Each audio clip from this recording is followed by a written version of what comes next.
If you enjoy American love stories, please consider subscribing and comment what you need next. The pool was quiet, not silent, just still enough that every small sound mattered. The slow lap of water against the marble edge, the faint clink of glass from inside the house, laughter drifting from somewhere beyond the open doors. Marilyn sat at the edge with her feet in the water, knees pulled close, one hand braced behind her. Her wedding ring caught the sun when she shifted. She hadn't noticed she was twisting it until her finger ached. Patrick stopped a few steps behind her. She felt him before she saw him. The air changed, the way it used to. "Jude went inside," she said quickly, not turning. Her voice was steady, but it came out a half-second too fast. "I know," Patrick replied. That was all. He didn't sit. He didn't speak again. He just stood there, close enough that she could feel the warmth of him at her back, close enough that memory pressed in without permission. She finally looked up. He hadn't changed the way she'd prepared herself for. The lines at the corners of his eyes were new. His hair was touched with grey he didn't bother hiding. But his gaze, controlled, searching, restrained to the point of strain, was exactly the same. "Patrick," she said, softer now. "This isn't—" He moved then. One step. Just one. Close enough that she had to tilt her head back to see his face. "Forever," he said quietly, his voice low enough that it felt meant only for her. "You'll be mine." Her breath caught. The words hit her harder than a shout would have, not because of what they claimed, but because of how calmly he said them, like a truth he'd been carrying alone, like something he'd decided long ago and never let go of. She froze. Married, exposed, bare in a way clothes couldn't fix. "You don't get to say that," she whispered. His jaw tightened. "I never stopped meaning it." She stood so fast her chair scraped. Water spilled from her calves back into the pool. She took a step away, then another, until the back of her legs brushed the stone railing. "Don't," she said. "Please don't do this." Patrick lifted his hand, slow, deliberate, then stopped inches from her face. His thumb hovered near her cheek without touching. That space between them burned more than contact ever had. "I won't touch you," he said. "I won't cross what you won't let me cross." Her throat worked. "Then why say it?" "Because you should know," he answered. "Because I won't pretend the past is gone, just because it's inconvenient." Her eyes dropped to his hand. So close, so controlled. She didn't move away. "Say something," he urged, his voice steady but strained. "Tell me I imagined it. Tell me it meant nothing." She shook her head once. Not a denial, not permission. Just truth. Their foreheads touched. Not a kiss. Something heavier. Something remembered. Her hands trembled at her sides. His breath brushed her temple. The world narrowed to the quiet between them. Then she stepped back. Fast, final. "This can't happen," she said, voice breaking just enough to give her away. "You know that—" Patrick dropped his hand. "I know," he said. The hurt in his eyes didn't leave when he looked away. If you've ever loved someone you weren't supposed to, like this video right now, and comment, "I felt that," it helps this story reach more people. Marilyn stood by the pool long after Patrick stepped away. Inside the house, Jude laughed loudly at something someone said. The sound cut through her like glass. Familiar, safe, unaware. She watched him through the open doors. Jude, easy smile, relaxed shoulders. A man who believed in what he had because he'd never been given a reason not to. He lifted their daughter into his arms, kissed her cheek, spun her once until she squealed. Marilyn's chest tightened. What would you do if the only man you ever loved belonged to your past, but stood in your present? Patrick was behind her again, farther this time. She felt the distance because he chose it. "I won't say it again," he said. "I won't put you in a position you didn't choose." She turned. "Then why stay here?" "Because leaving would be easier," he answered. "And I've done enough easy things where you're concerned." Her mouth opened, closed. "You think this is easy for me?" she asked. "I think you're fighting," he said. "I can see it." She wrapped her arms around herself. "You don't know what you're seeing." I know restraint, he replied, and I know when it costs. He took a step back. Another. Each one looked like it hurt him. I'll keep my distance, he said. I'll respect your marriage. She swallowed. Thank you. But the words sounded like loss. Later that night, in the hallway, their shoulders brushed by accident. Neither moved away immediately. Good night, she said. Good night, he replied. He waited until she was gone before closing his eyes. This is a love story built on what wasn't said. A story where silence did as much damage as betrayal ever could. Where two people chose restraint again and again, until restraint itself became the question. Because what happens when the truth arrives late? What happens when the reason someone left wasn't cruelty, or fear, or a lack of love? What happens when the past you thought you survived comes back asking for honesty? Marilyn has carried a truth alone for 6 years. Patrick has built a life on control to survive losing her. And the reason she left 6 years ago wasn't what he thought. Patrick Hale woke up every morning at 5:45, not because he needed an alarm, but because discipline had become muscle memory. His penthouse overlooked the city, glass walls facing east, allowing the first stretch of morning light to spill across polished floors and steel furniture. Nothing was out of place. Nothing ever was. By 6:15, he was dressed. By 6:30, coffee in hand. Black, no sugar, no cream. At 7 sharp, the driver was waiting. Good morning, sir, the man said each time, as if Patrick hadn't already proven he valued consistency over novelty. Morning, Patrick replied, checking his tablet as the car pulled into traffic. Markets, acquisitions, numbers that shifted but stayed obedient if you understood how to control them. Patrick's life ran on predictability, and predictability had rewarded him generously. By 42, he was a billionaire CEO with a reputation for restraint. No scandals, no public relationships, no indulgences that couldn't be justified on paper.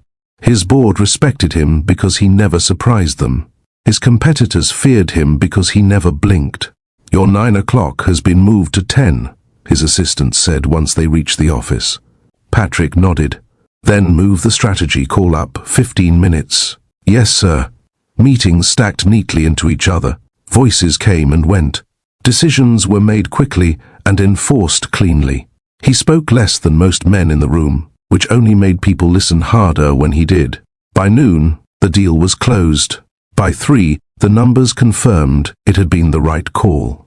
By 6, the building emptied. Patrick remained.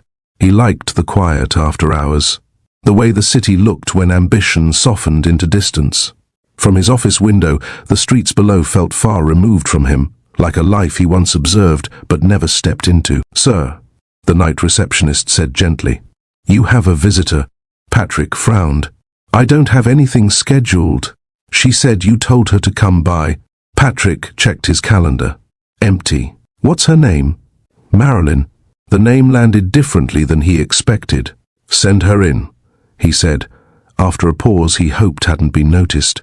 She didn't look like the people who usually walked into his office. No sharp heels, no tailored suit, no hunger in her eyes. She wore a soft blouse, sleeves rolled just enough to show she wasn't trying too hard. Her hair was pulled back loosely, a few strands already slipping free like they'd never agreed to stay in place. Hi, she said, standing just inside the doorway. Hi, Patrick replied, rising from his chair out of instinct more than intention. You said it was okay to stop by if I had questions, she added, lifting a folder slightly. I didn't realize how late it was. That's fine, he said. I stay late. She smiled at that. Not impressed, not intimidated, just amused. I noticed. She took the chair across from him without being asked. Opened the folder. Asked a question about a report he'd skimmed but not memorized. Patrick answered without hesitation, then surprised himself by adding context he usually saved for executives, not consultants. She listened carefully. Not politely, actively. That makes sense, she said. Most people would have rushed that call. I don't rush, Patrick replied. I can tell. Something about the way she said it made him look at her more closely. Her eyes were warm, but steady. curious without being invasive. "You don't work here," he said. "No," Marilyn agreed. "Just helping Jude on a temporary project." "Jude," Patrick repeated. "My husband," she said easily. No pause. No hesitation. Patrick nodded once, filed the information away, or tried to. They talked longer than necessary.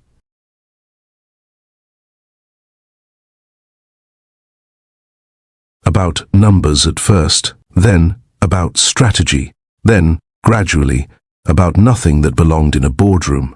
"You don't ever take a day off?" she asked eventually. "I don't see the point." She tilted her head. "That sounds lonely." He should have corrected her. Instead, he said, "It's efficient." She smiled again, softer this time. Those aren't always the same thing. When she stood to leave, Patrick realized 2 hours had passed. "I should go," she said. "Jude's probably wondering where I disappeared to." Patrick walked her to the door, stopped there, didn't offer to escort her further, didn't ask her to stay. "Well," she said, hesitating. "Thanks for the help." "Any time," he replied. She reached for the handle, then turned back. "You know, you don't talk much, but when you do, it feels like you mean it." Patrick watched her leave without responding. That night, for the first time in years, he got home and didn't open his laptop. He stood at the window instead, and wondered when efficiency had stopped feeling like enough. Marilyn didn't return the next day. Patrick noticed by noon. He told himself it was nothing. Temporary consultants rotated constantly, and Jude's projects often shifted without warning. Still, when evening came and the office settled into its after-hours calm, Patrick found his eyes lifting to the door more than once. She didn't appear. The following afternoon, his assistant leaned into the doorway. "Jude will be here at 4 with his wife." Patrick looked up from his screen. "His wife?" "Yes, sir." "Marilyn."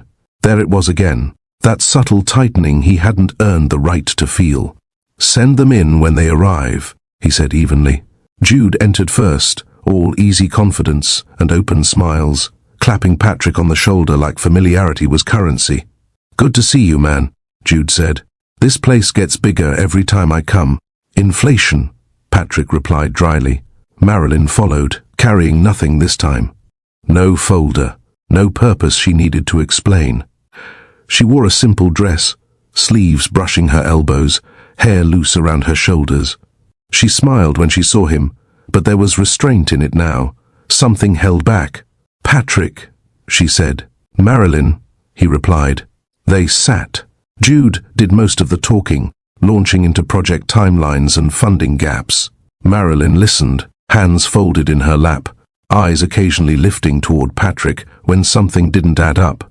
"She's the one who caught the inconsistency in our projections," Jude said proudly. "I would have missed it." Patrick glanced at her. "You didn't mention that." She shrugged lightly. "It didn't feel important." "It was," Patrick said. Her gaze lingered on his a second longer than necessary before she looked away. The meeting ended efficiently. Jude checked his watch. "I've got to run to another appointment." "You okay getting back on your own?" "I'll meet you later," Marilyn replied. "I want to look over the revised numbers." Patrick didn't miss the way Jude kissed her cheek without urgency, comfortable, unquestioning, before leaving. Silence settled in the room. "I can walk you through them," Patrick offered. "I'd like that," she said. They moved closer this time, standing side by side at the conference table. Patrick pointed things out, explained decisions. Marilyn asked questions that revealed how carefully she listened, not just to data but to reasoning. "You don't soften things," she observed. "You expect people to keep up. I expect competence." She smiled. "That's one way to say it." He glanced at her. "What's the other? That you don't like slowing down enough to explain yourself twice?" Patrick considered that. Maybe. The conversation drifted again, how it seemed to do that with her, toward small things. How she and Jude met. How she balanced work with supporting his ambitions. How she noticed patterns in people as much as spreadsheets. "You're observant," Patrick said. "It keeps me grounded." "Does it ever get heavy?" he asked, seeing everything clearly. She met his eyes. Sometimes clarity hurts more than confusion. Patrick didn't answer. He didn't know how. From that day on, Marilyn became a presence, not invasive, not demanding, just there. She stopped by the office with updates, sat in on meetings when Jude asked her to, occasionally brought coffee, not for Patrick specifically, but he noticed when she remembered how he took it. They never crossed a line, not yet, but something shifted in the air when she entered a room. Patrick found himself adjusting his schedule without realizing it, staying late on days she said she might stop by, leaving earlier when he knew she wouldn't. "You're different with her," Jude remarked once, half joking. Patrick glanced up. "Different how?" "Looser," Jude said. "Didn't think you had it in you." Patrick didn't respond. One evening, Marilyn waited while Patrick finished a call. She wandered toward the window, looking out at the city. "It's beautiful from up here," she said. "It's distant," Patrick replied. She turned. "You don't like distance?" "I'm used to it." "That's not the same thing." They stood in silence, the city humming below them. "You don't talk about yourself much," she said. "There's not much to say. I don't believe that." Patrick looked at her then, really looked. "Why?" he asked. "Because people who build lives this carefully usually have a reason." Her words settled between them. When she left that night, Patrick felt something unfamiliar trailing behind her. Anticipation, and something like fear. The first coffee wasn't planned. Marilyn arrived early one morning, earlier than Jude ever did, holding 2 cups instead of 1. Patrick was already in the conference room, jacket off, sleeves rolled just enough to show he'd been working for a while. "I didn't know how you take it," she said, pausing in the doorway. "So I guessed." He glanced at the cup she held out. Black, no sugar. "You guessed right," he said. She smiled, like that mattered more than it should have. From then on, coffee became their quiet routine. Not daily, not scheduled. Just often enough to feel intentional without being obvious. Sometimes she stayed only a few minutes. Sometimes she sat across from him and asked questions that had nothing to do with work. "Do you ever get tired of winning?" she asked once. Patrick looked up from his tablet. "Winning implies someone else loses." She lifted a brow. "Doesn't it?" "Not always," he said. "Sometimes it just means you planned better. And if planning costs you something?" He paused. "Then you decide if the cost was worth it." She studied him for a moment. "You say that like you already paid." Patrick didn't answer. Late talks followed. Not intentional at first, just meetings that ran longer than expected. Jude would excuse himself, trusting Marilyn to finish details, and Patrick found himself lingering rather than ending things cleanly. They talked about patterns, business at first, then people. "You notice when someone's lying," Patrick said. Marilyn nodded. "Usually before they do. What tells you?" "People repeat themselves when they're unsure," she replied. "Or they avoid answering what was actually asked." Patrick leaned back. "And what do you do with that information?" She shrugged. "Depends on whether the truth would help or harm."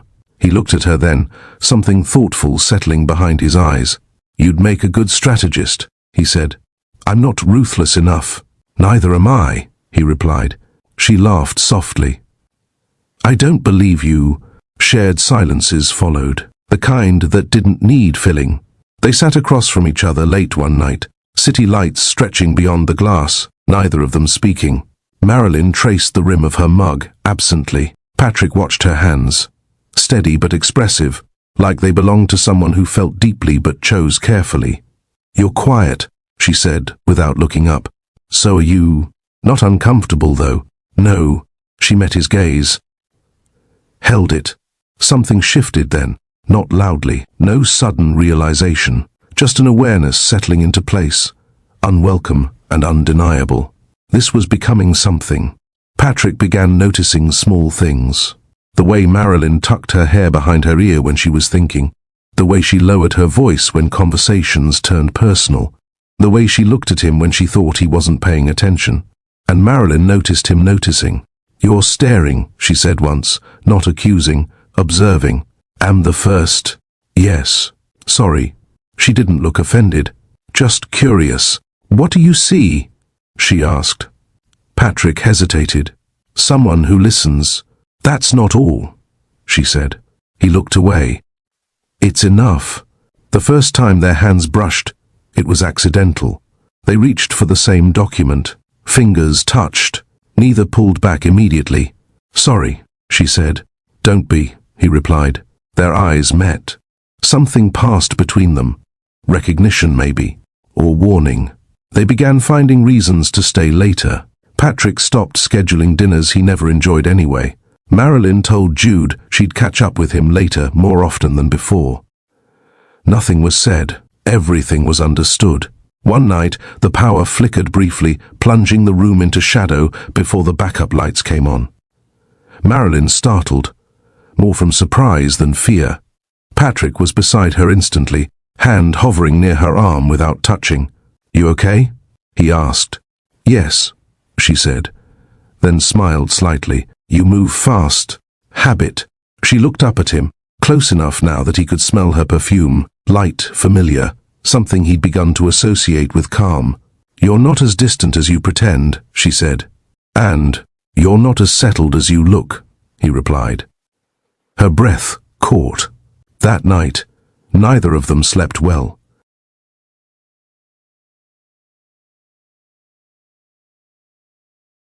The connection deepened without permission.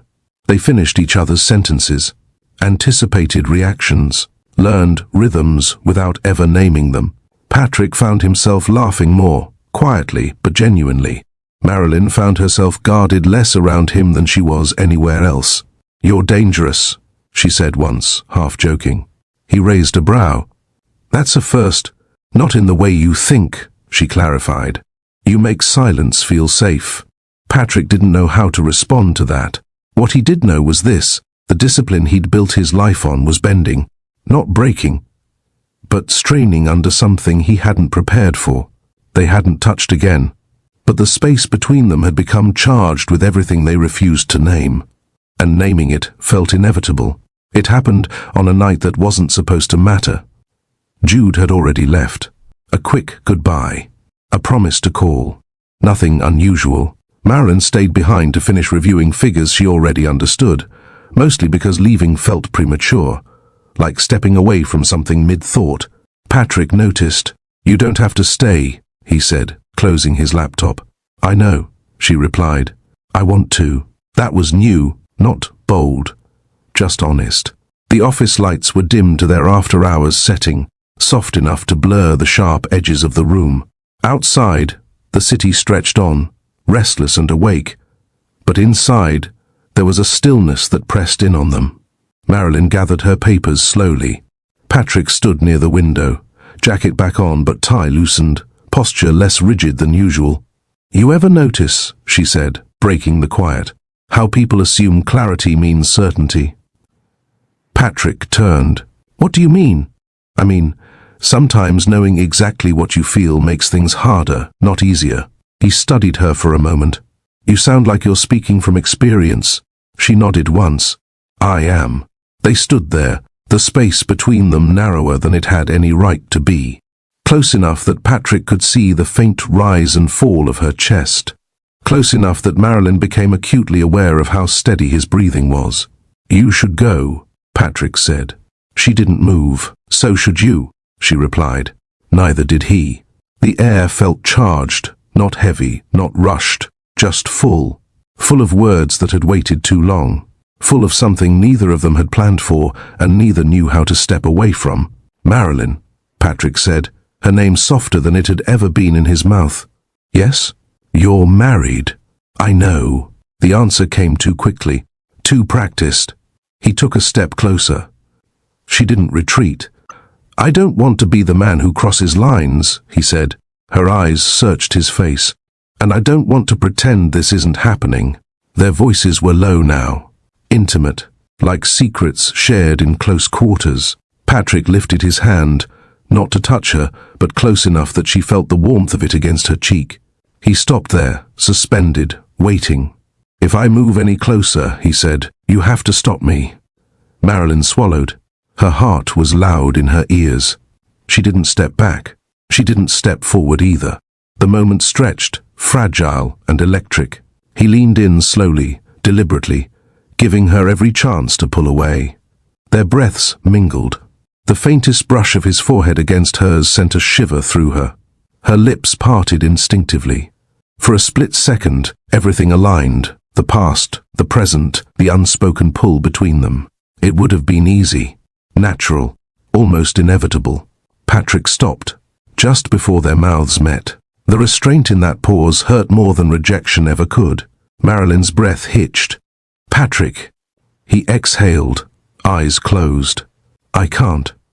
Her hands curled into fists at her sides. "Why not?" "Because if I do," he said quietly, "I won't stop, and you'll hate me for it." She shook her head. "You don't know that." "I do," he replied, "because I already want too much." He stepped back, putting space between them that felt colder than distance had any right to feel. Marilyn pressed a hand to her chest, steadying herself. "This doesn't make it go away." "No," Patrick agreed, "but it keeps us from crossing something we can't uncross." Silence settled again, but it wasn't the comfortable kind they'd shared before. This one carried weight. "I should leave," she said. "Yes." She hesitated, then nodded. "Good night." "Good night," he replied. She reached the door, hand on the handle, and paused. "You don't make things easy," she said softly. Patrick didn't turn around. "Neither do you." When the door closed behind her, Patrick stayed where he was, hands braced against the desk, jaw tight. He had won every negotiation that year, but restraint had never felt like losing until now. The second time, there was no flicker of surprise, no accidental closeness, no moment that could be blamed on timing or poor judgment. It happened because neither of them walked away soon enough. Marilyn returned 3 days later. Patrick noticed before his assistant announced her. He felt it, an awareness settling into his chest, quiet but unmistakable. When she stepped into his office, she didn't smile. She didn't pretend ease. "You have a minute?" she asked. He closed his laptop without checking the time. "I have as long as you need." The door shut behind her with a soft click that sounded louder than it should have. They stood on opposite sides of the room, distance carefully maintained. It felt deliberate, necessary. "I thought about not coming," Marilyn said. Patrick nodded once. "I hoped you would." Her breath caught at the honesty. "That night," she continued, choosing her words carefully, "I told myself we stopped because it was the right thing." "It was," Patrick said. "But that doesn't mean it ended," she replied. Silence followed. Not avoidance this time, but acknowledgement. Patrick moved first, slower than he had at the pool years later, slower even than the night he stopped himself. He didn't reach for her. He didn't corner her. He just closed the distance enough that leaving would require intention. "If this happens," he said quietly, "it can't be an accident." Marilyn met his gaze. "I don't want it to be. Then we stop if either of us says so." "Yes." No pretending it didn't matter. "Yes. And no promises," he added. "Not yet." She swallowed. "Okay." They stood there, hearts loud, breathing uneven. Patrick lifted his hand again, this time touching her, just barely, his knuckles grazing her cheek. Marilyn leaned into it without thinking, her eyes fluttering closed. That small surrender broke something open. He kissed her slowly, not rushed, not hungry, as if he were learning her instead of claiming her. His lips brushed hers once, twice, testing, giving her time to pull away. She didn't. Her hands came up to his chest, fingers curling lightly into his jacket. The contact was restrained, almost reverent, but the emotion behind it was anything but. The kiss deepened, not in urgency, but in intent. Years of discipline pressed against a moment neither of them had rehearsed. Patrick kept the kiss measured, controlled, as if slowing it might protect them from what it meant. Marilyn responded with equal care. She didn't cling, didn't rush him. She met him where he was, matching restraint with restraint. When they finally parted, their foreheads rested together. Neither spoke. Marilyn's voice broke the silence first. "That changes things." Patrick nodded. "It does.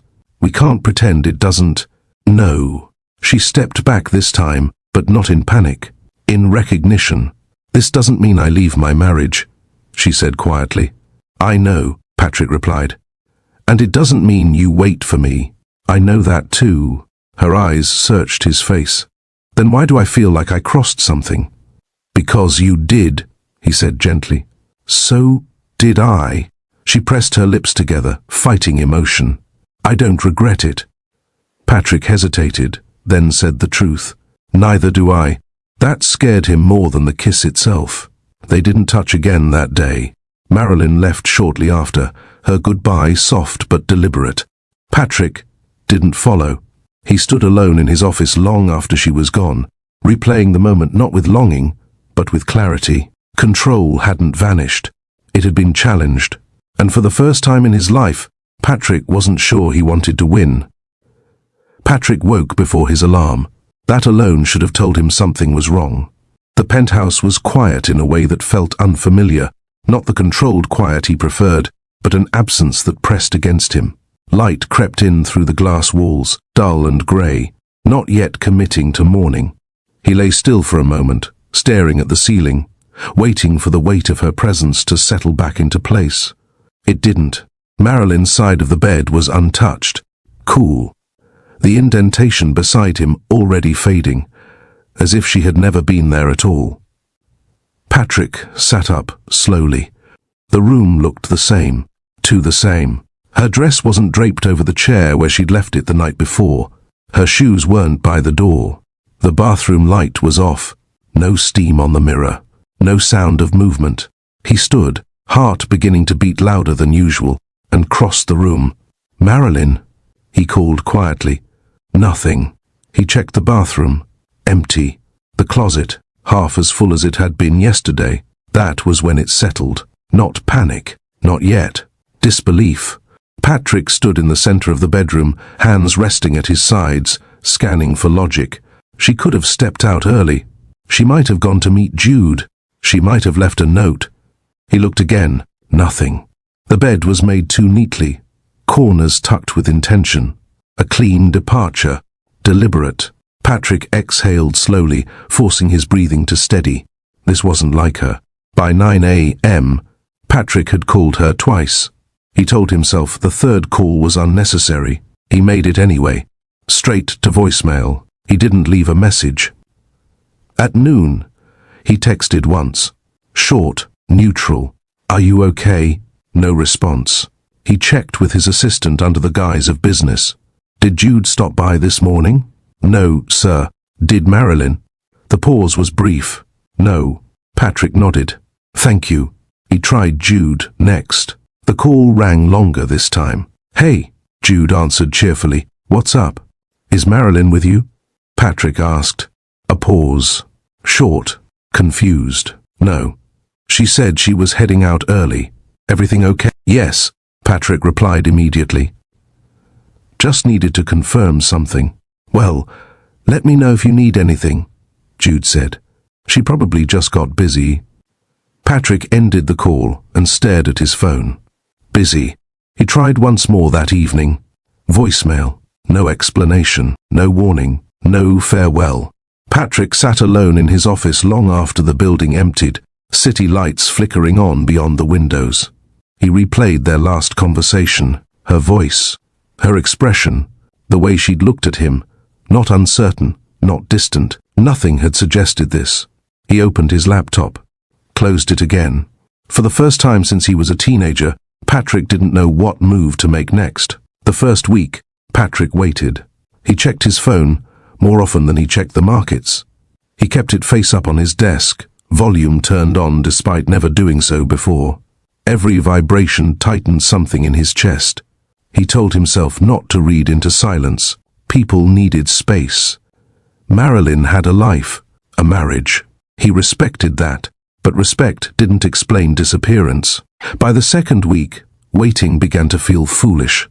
Patrick stopped calling, stopped texting. stopped asking questions that led nowhere.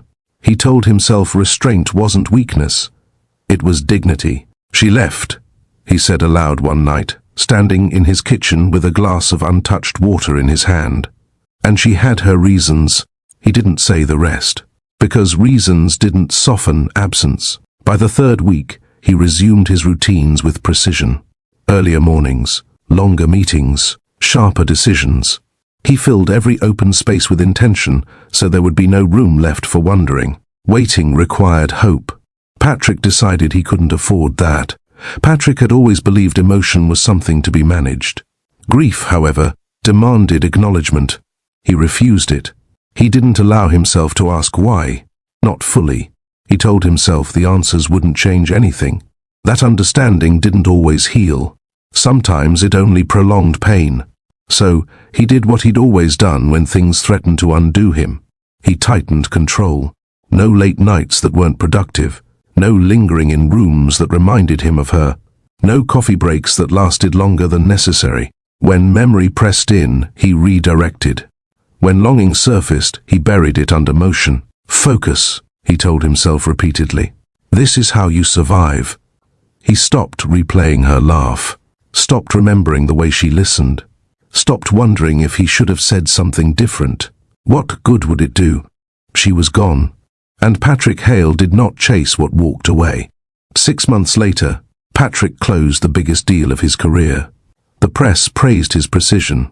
His board applauded his foresight. His competitors called him ruthless again, and this time, he didn't correct them. He expanded aggressively, bought companies before others even realized they were vulnerable, built layers between himself and anything that required feeling. Success became armor. At night, when the city quieted and memory threatened to surface, Patrick reviewed projections instead. Numbers obeyed. Numbers stayed. People didn't. He didn't date. He didn't entertain speculation. When asked in interviews about balance, he answered carefully. Balance is a luxury. Focus builds legacy. The words sounded convincing, even to him. Most days. A year after Marilyn disappeared, Patrick stood alone in his office, watching the city settle into darkness. He thought of her less often now, or maybe he thought of her differently, contained, controlled, folded neatly into the past where unfinished things belonged. "She left," he said quietly, more statement than question. "And I survived." He told himself restraint had protected him, that not reaching for her again had been the right choice. That silence had preserved dignity. That discipline had spared him greater loss. Patrick turned away from the window and shut off the lights. He didn't see the crack restraint had left behind. He only knew this. Loving her had almost broken him, and losing her taught him how to never let that happen again. Patrick hadn't planned on company. The estate was meant to be quiet that week. No board members, no donors, no social obligations disguised as rest. Just space, order, control. The call came late afternoon. "Man, you still got that place by the coast?" Jude asked, casual as ever. Patrick leaned back in his chair. "I do." "Perfect. We're thinking of getting away for a few days, just to reset. You wouldn't mind if we stopped by, would you?" Patrick didn't answer right away. Jude laughed. "Relax. We won't get in your way. Marilyn's been saying we should spend more time around people who actually know us." The name landed without warning. Patrick kept his voice even. "When were you thinking?" "This weekend. Nothing fancy. Just us. You, me, Marilyn, and the kid." Patrick's fingers tightened briefly against the armrest. "The kid?" he asked. "Yeah," Jude said easily. "Did I not tell you? We have a daughter now. She's a beat."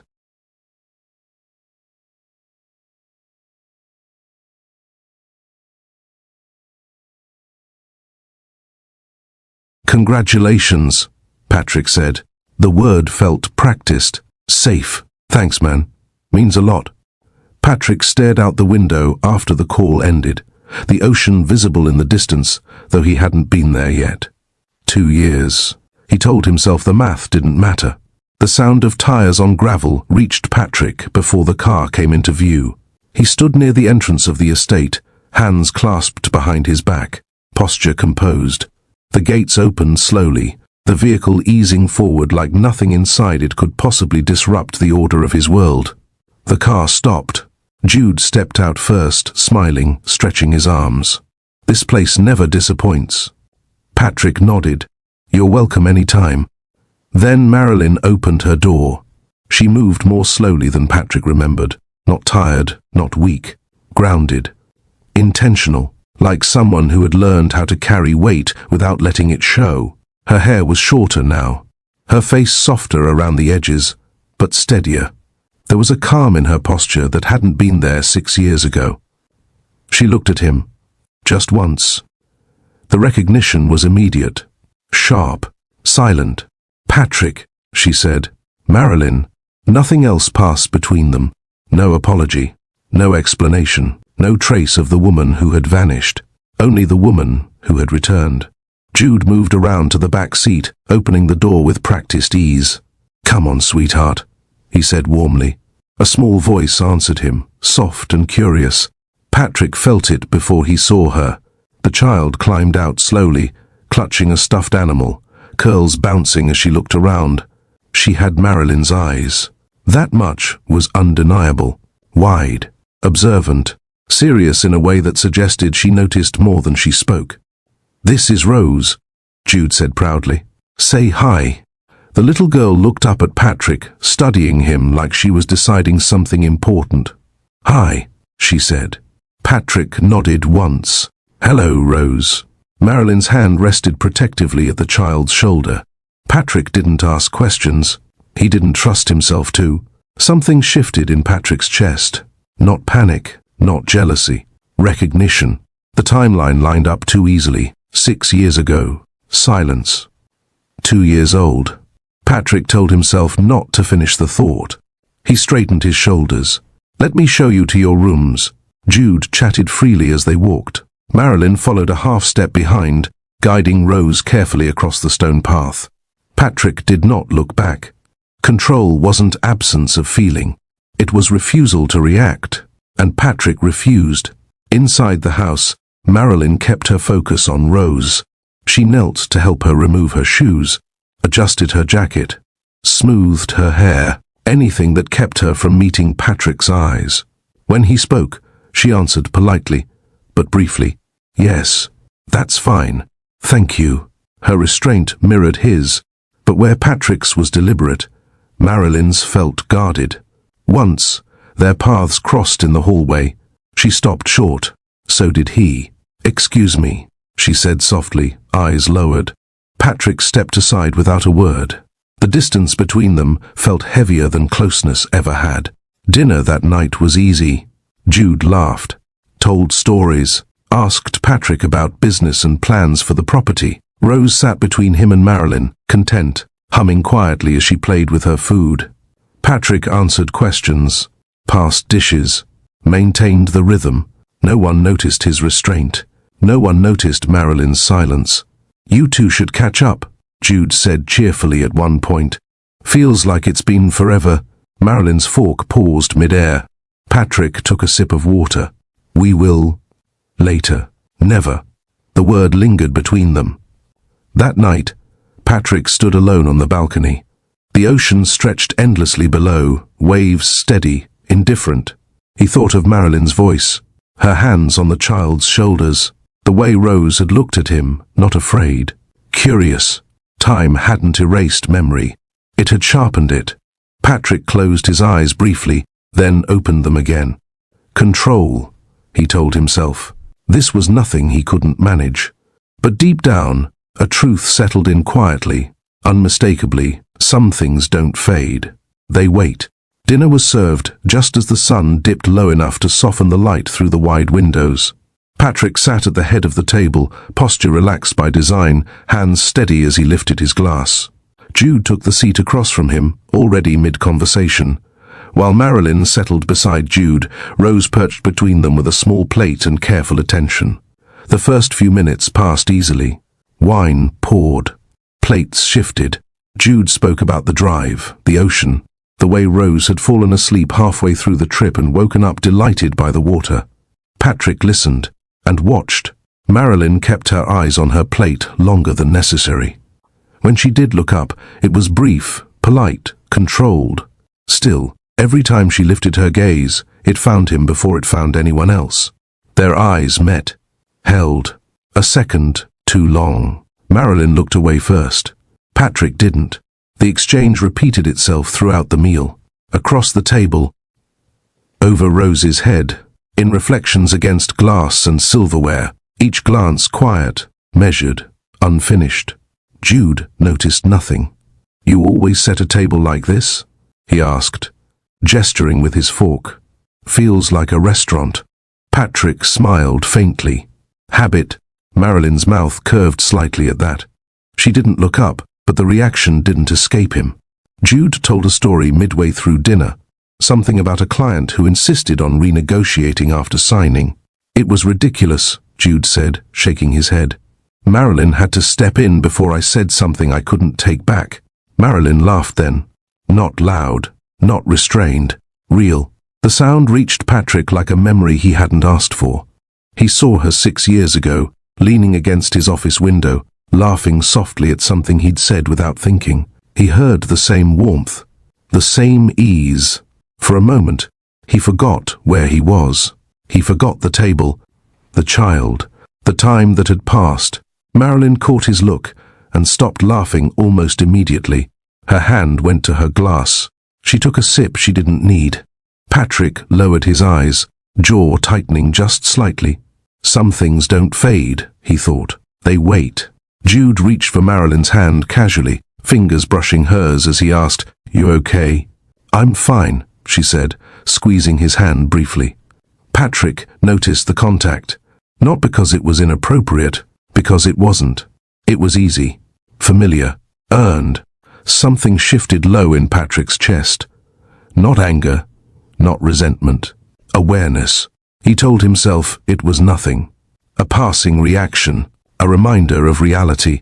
Still, when Jude leaned closer to Marilyn to say something quietly, Patrick looked away.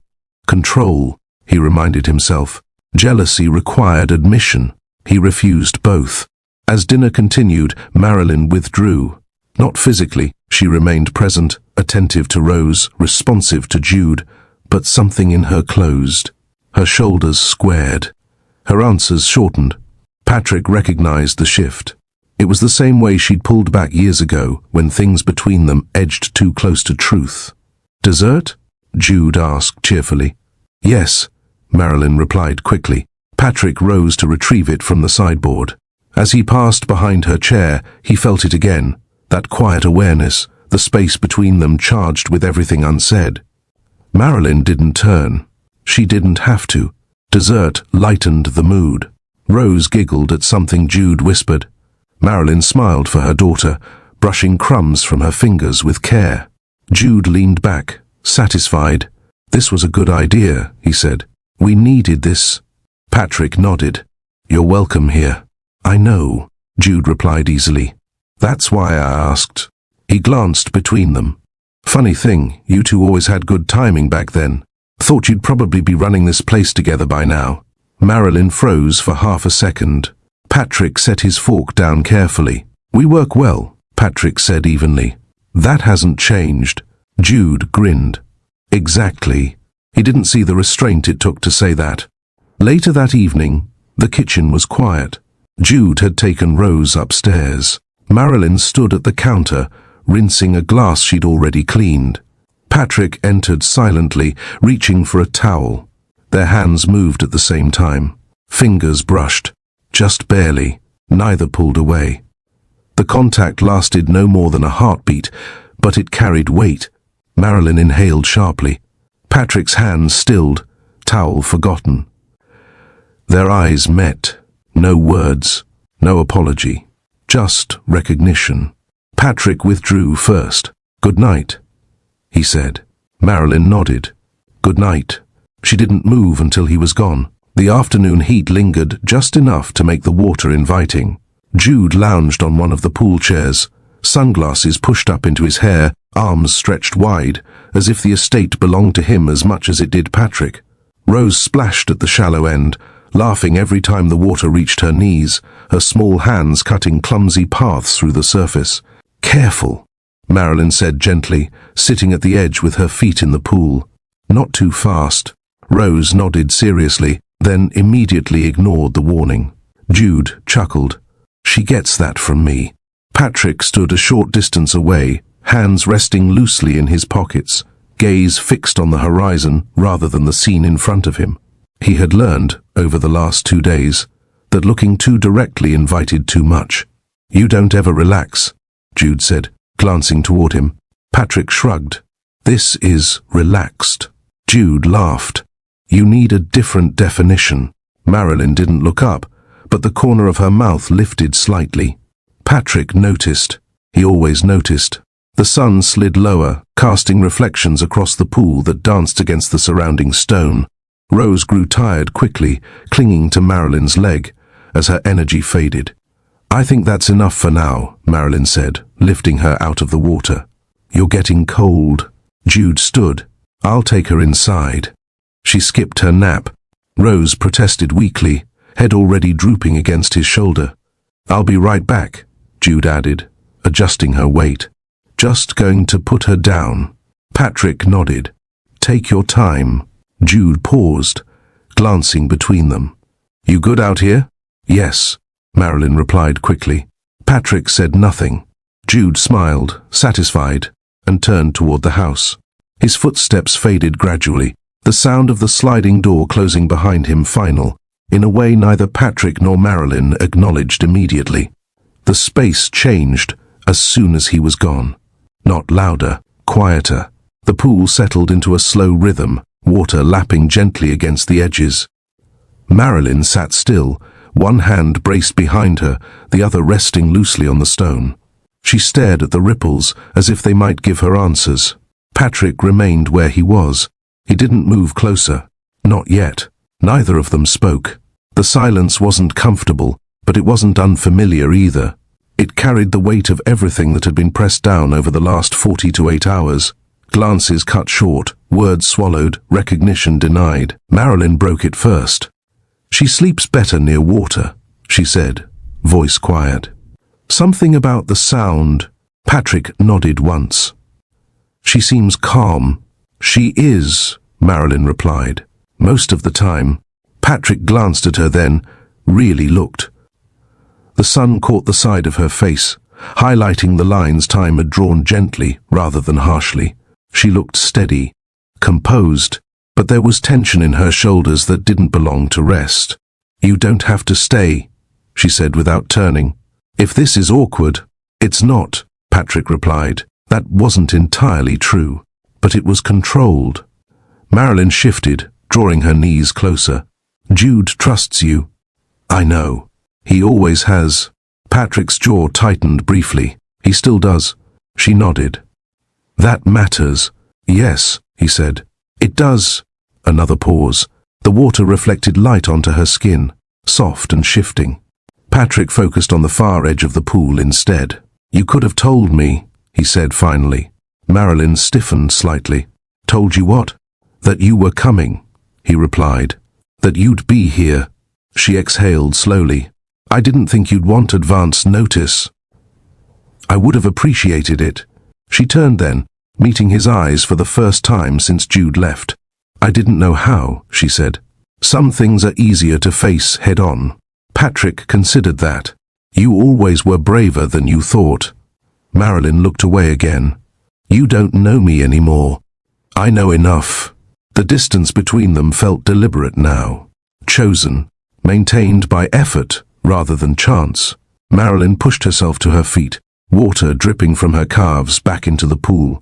She reached for a towel, wrapping it around herself slowly. "I should go check on them," she said. Patrick didn't stop her, but he didn't move away either. As she passed him, close enough that the air shifted again, Patrick spoke. "Marilyn." She paused, didn't turn. "Yes?" He took a breath, not deep, not dramatic, just enough. "We need to talk." Her fingers tightened on the towel.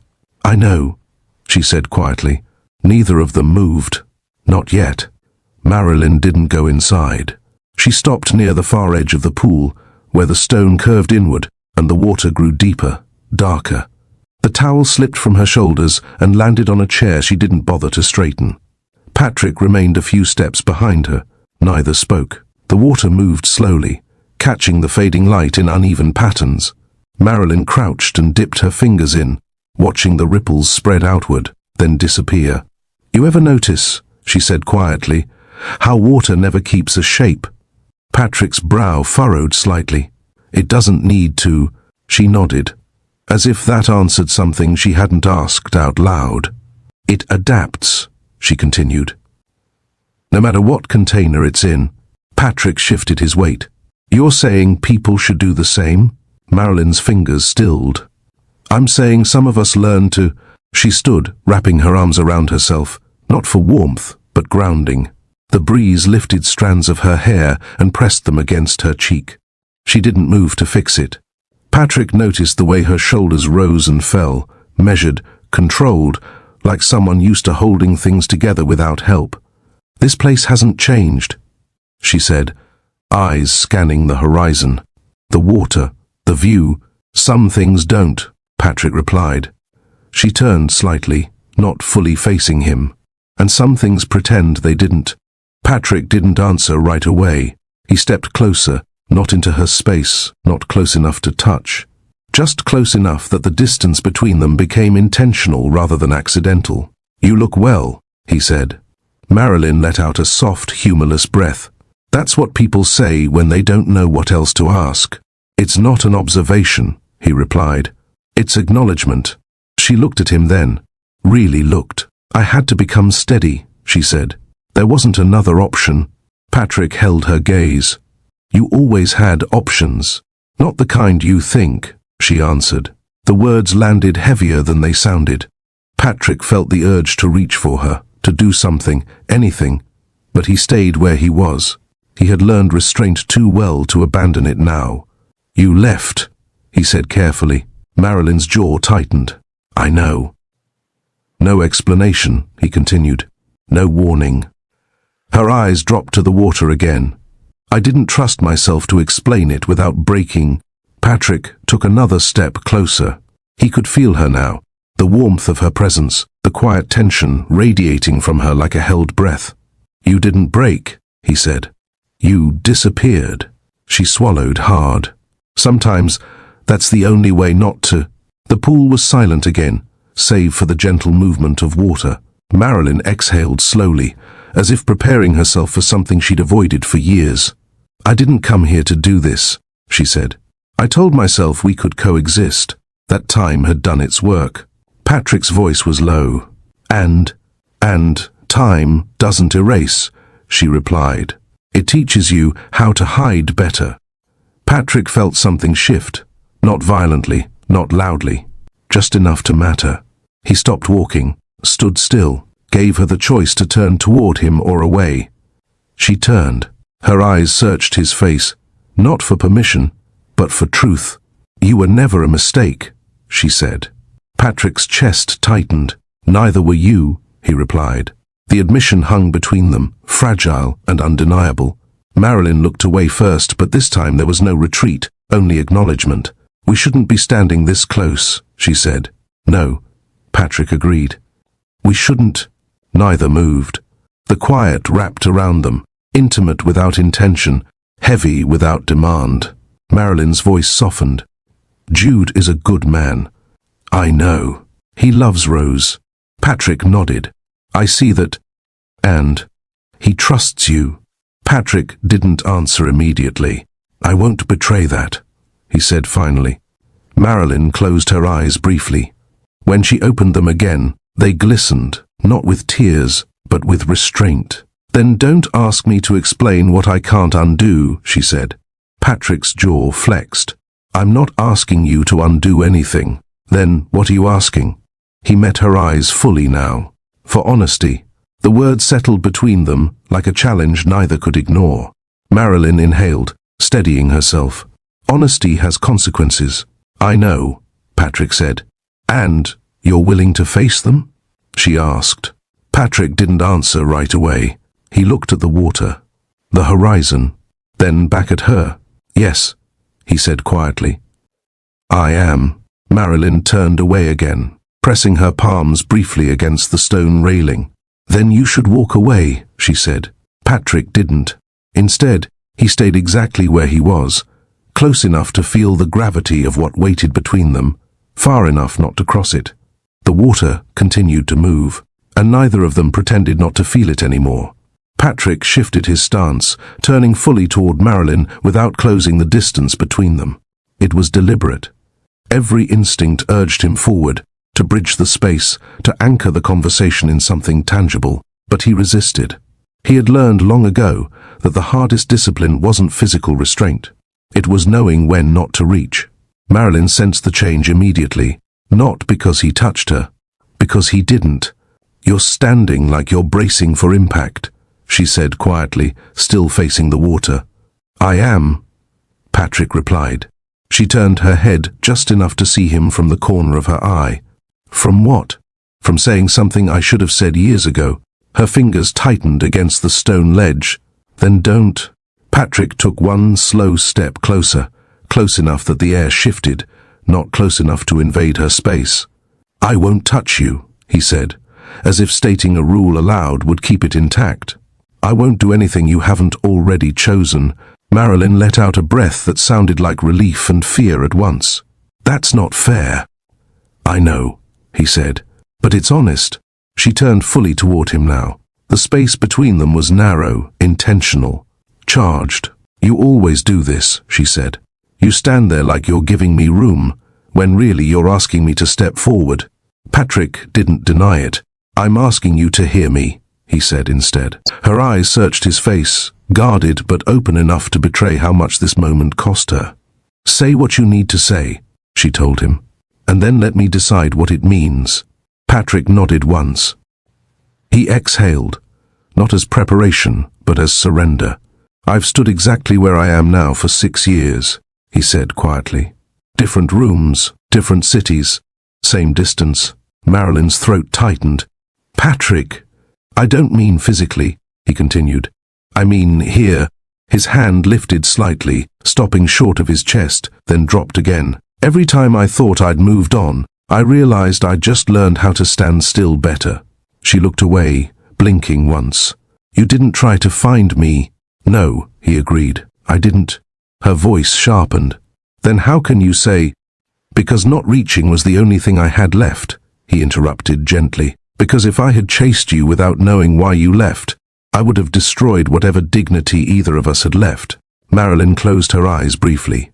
"You think dignity kept you safe," she said. Patrick didn't hesitate. "It kept me intact."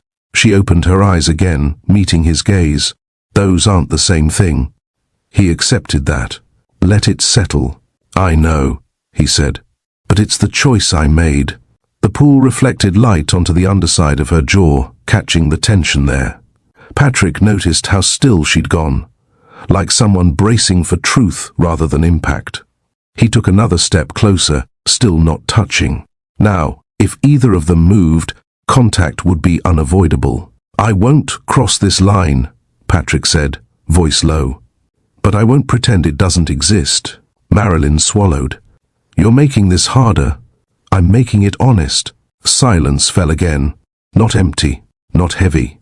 Focused. Marilyn's gaze dropped to his hands, still at his sides, still restrained. "You could touch me," she said quietly, "and I wouldn't stop you." Patrick's jaw tightened. "I know." That admission landed between them, fragile and sharp. "But I won't," he continued, "because this isn't about what we can get away with." Her voice trembled just slightly. "Then what is it about?" Patrick held her eyes. "It's about what we're willing to face," he said, "and what we're not willing to destroy." Marilyn turned away again, but this time she didn't retreat. She stayed exactly where she was, shoulders squared, breath uneven. "You're standing too close," she said. "I can step back," Patrick offered. She hesitated, then shook her head. "No." That single word carried weight. Patrick stayed. The water moved quietly beside them, indifferent to the tension it reflected. You think control saved you, Marilyn said softly. But it only taught you how to survive without asking for what you needed. Patrick considered that. Maybe, she turned toward him again. And maybe I left because I didn't trust myself to stay without losing everything. Patrick didn't respond immediately. When he did, his voice was steady. Then we're standing here because neither of us knew how to choose without losing something. Marilyn studied him for a long moment. You haven't changed as much as you think, she said. Patrick's mouth curved faintly. Neither have you.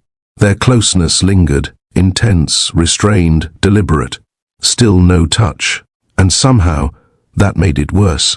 Patrick didn't raise his voice. He didn't move closer. The confession didn't come with urgency or desperation. It came the way everything important in his life always had. Measured, controlled, chosen. I never stopped. Marilyn stiffened. Not because she hadn't expected it, but because hearing it out loud stripped away the space she'd used to keep it manageable. She turned toward him slowly. Patrick, I never stopped thinking about you, he continued.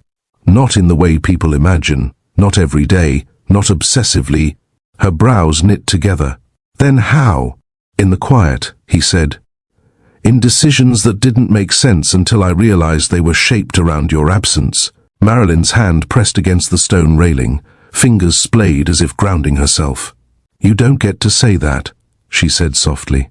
Not after disappearing into silence yourself. Patrick nodded once. I know what it sounds like. Then why say it now? Because pretending I moved on was easier than admitting I learned how to live around what I lost. The words settled between them, steady and unadorned. Marilyn let out a breath that shook despite her effort to control it. You think that's comforting? No, Patrick replied. I think it's honest. She looked away, eyes fixed on the water. Honesty doesn't undo choices. I'm not asking it to. Then what are you asking for? Patrick took a slow breath. Not to steady himself, but to choose clarity over protection. I'm asking you to understand that when you left, something didn't close, he said. It adapted. It learned how to exist without answers. Marilyn's voice wavered. You built a life. Yes. A successful one. Yes. And you're telling me none of that mattered? Patrick met her gaze. I'm telling you it mattered differently. She shook her head slightly. That's not fair. I know, he said again. But it's true. Marilyn turned fully toward him now, eyes searching, guarded and exposed all at once. You don't know what it took to leave, she said. You don't know what it cost. Patrick didn't interrupt. She continued, voice low. I had to become someone who could stand still without reaching for what felt safe. I had to choose stability over honesty. And did it work? Patrick asked gently. She hesitated. That's not the question, she said. It is, he replied. Because I never stopped, but I learned how to survive it. Marilyn's lips parted as if to argue, then closed again. You're saying this like it's something noble, she said. Patrick shook his head. I'm saying it's something real. The water reflected faint light onto their faces, catching every shift in expression. Marilyn crossed her arms, not defensively, but protectively. You don't get to claim permanence, she said. Not when time passed. I'm not claiming ownership, Patrick answered. I'm acknowledging continuity. She let out a small, humorless laugh. You always did like precise language. It's the only way I know how to be careful with things that matter. Marilyn's eyes softened despite herself. You think saying you never stopped changes anything? She asked. Patrick considered the question carefully.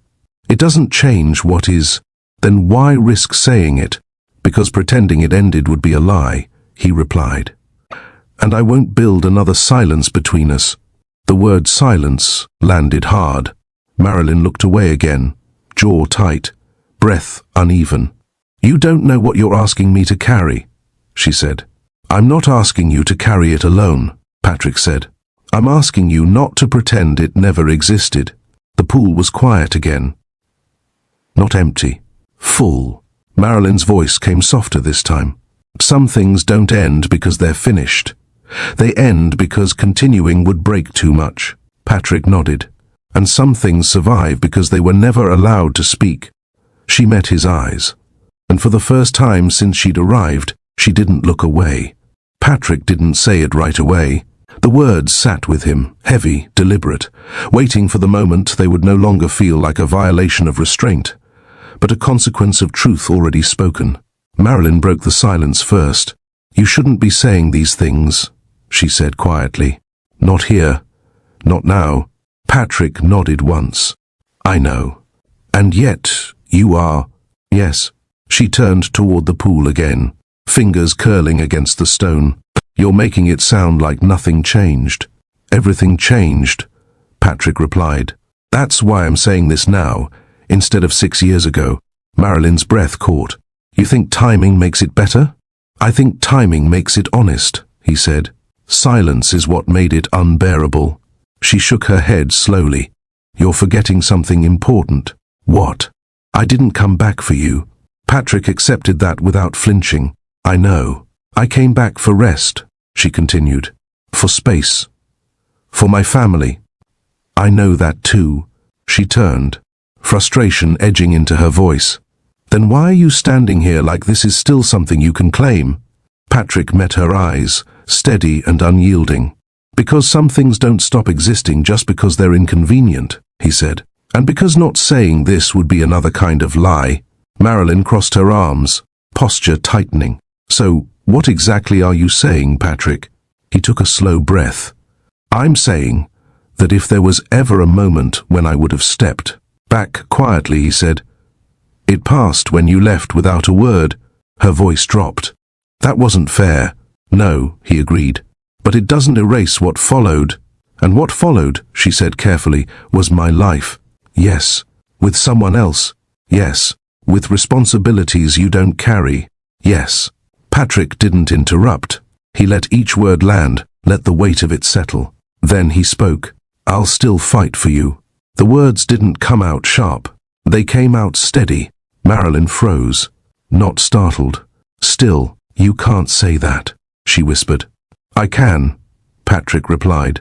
"And I am." She turned toward him fully now, eyes wide with something close to disbelief. "Fight for me, how?" "With restraint," he said. "With honesty. With the refusal to pretend what we had didn't matter just because it complicates the present." Her voice trembled. "You think this is a fight you get to choose?" "No," Patrick said. "I think it's one I already chose not to abandon." Marilyn laughed softly, but there was no humor in it. "That sounds noble." "It's not," he answered. "It's inconvenient. It's uncomfortable. And it doesn't guarantee anything." "Then why do it?" Patrick's gaze didn't waver, because walking away quietly didn't save either of us.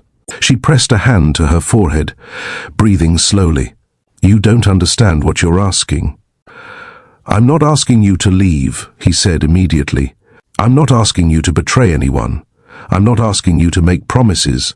She lowered her hand, searching his face. "Then what are you asking?" Patrick stepped just slightly closer, not enough to touch, not enough to trap her. "I'm asking you not to tell me this meant nothing," he said. "I'm asking you not to close the door just because opening it scares you." Marilyn's jaw tightened. "You think fear is my problem?" "I think fear is what kept both of us quiet," Patrick replied. "And I'm done letting it decide for me." She turned away again, but this time she didn't move farther. She stayed within the same charged distance, as if stepping away would cost more than staying. "You don't get to be the brave one now," she said. "You didn't chase me." Patrick accepted the accusation. "No, I didn't." Her shoulders sagged slightly. "Then why fight now?" "Because now I know what silence costs," he said. "And because now I know restraint isn't the same thing as peace." Marilyn's eyes glistened, not with tears, but with effort. "You're standing on the edge of something you can't undo," she said. Patrick nodded. "I know. And you're willing to live with that?" "Yes." She studied him for a long moment, measuring the truth in his posture, his voice, his stillness. "You haven't touched me," she said quietly. "No. You could." "Yes. But you won't." "No." Marilyn let out a slow breath. "That's not fighting the way most people do." Patrick's mouth curved faintly. "I've never been most people." The pool reflected the sky's fading light, water moving steadily beside them. Marilyn turned back toward him. "You think fighting means staying," she said. "I think fighting means refusing to lie to yourself," Patrick replied. She didn't answer, but she didn't step away either. Morning arrived without ceremony.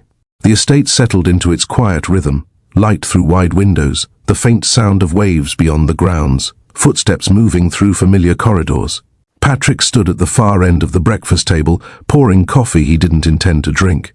Marilyn entered with Rose, her hand resting lightly at her daughter's back. "Good morning," Jude said cheerfully, already seated. "Morning," Marilyn replied. Patrick lifted his eyes. They met hers. The look wasn't bold. It didn't ask. It didn't demand. It lingered.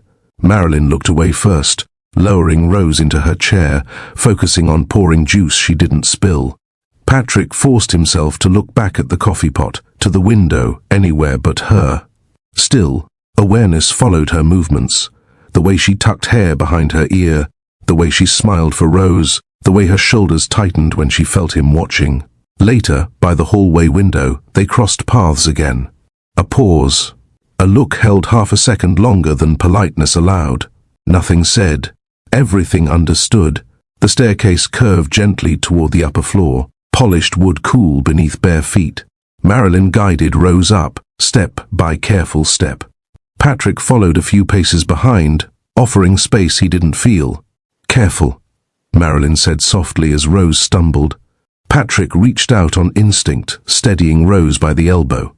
The child laughed, unbothered, and continued climbing. Marilyn turned back. "Thank you." Patrick nodded. As she stepped past him, her foot caught slightly on the edge of a step. Patrick's hand came up again, this time to her wrist. He caught her easily. Too easily. Her balance returned, but his hand didn't move right away. Not gripping, not claiming, just present. Marilyn's breath changed. She didn't pull away.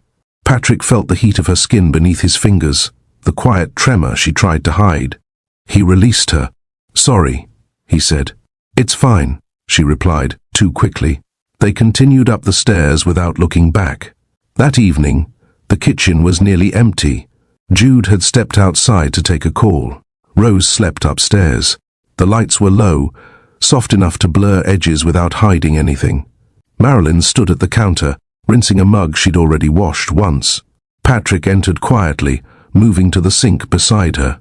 Neither spoke. The hum of the refrigerator filled the space between them. Marilyn turned suddenly, surprised by how close he was. Her shoulder brushed his chest. "Sorry," she said. Patrick didn't move back right away. Their faces were inches apart.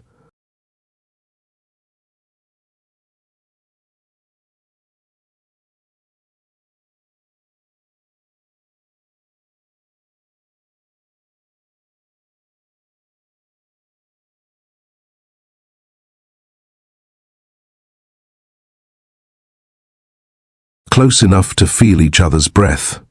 Close enough that memory surged without invitation. Marilyn's lips parted. Patrick leaned in, slow, deliberate, then stopped just short. The space between their mouths felt louder than sound. Marilyn whispered, barely audible, "Patrick." He didn't answer. He pulled back first. Patrick stepped away, placing distance between them with effort that showed in the tight line of his jaw. "We shouldn't," he said quietly. Marilyn nodded, eyes lowered. "I know." The restraint hurt. It showed in the way Patrick braced his hands against the counter, in the way Marilyn swallowed back words she didn't trust herself to say. "I won't make this harder," he added. "You already have," she replied softly. Patrick met her gaze, steady and resolved. "Then I'll be the one who stops." He turned away, leaving the kitchen before silence could tempt him into staying. Later that night, the hallway lights dimmed as doors closed one by one. Marilyn stepped out onto the balcony, the night air cool against her skin. She leaned on the railing, eyes fixed on the water below. Patrick joined her a moment later, stopping at a respectful distance. They stood side by side, not touching. The quiet pressed in.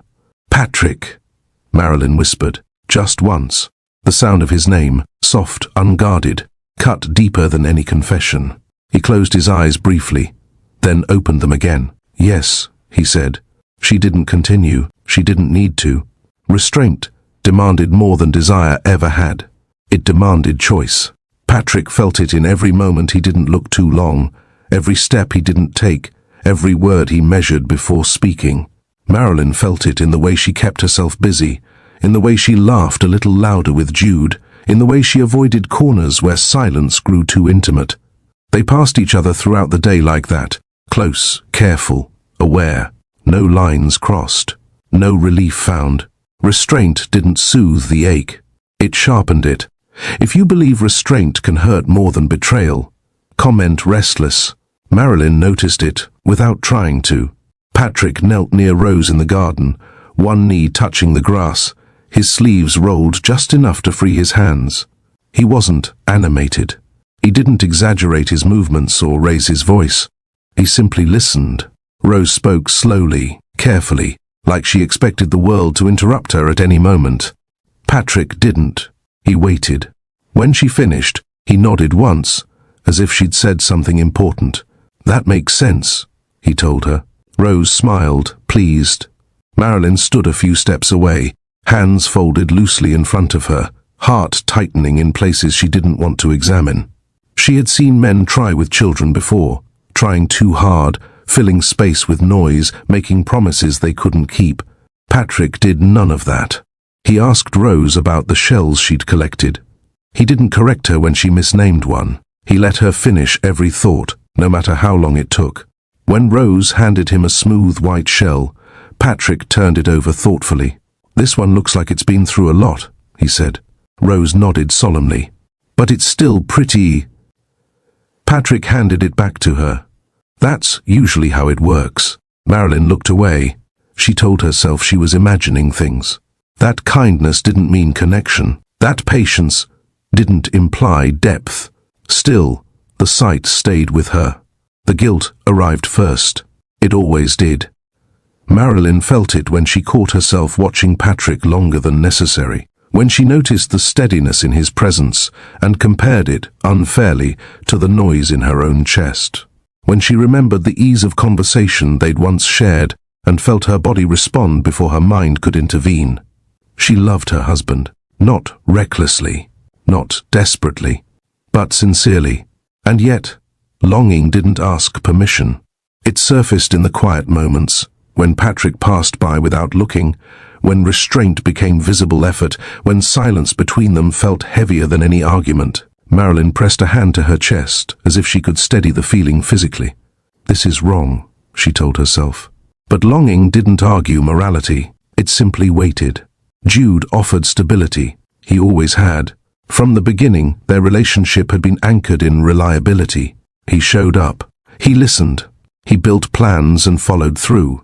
There were no sudden turns, no sharp edges, no moments that left Marilyn unsure where she stood.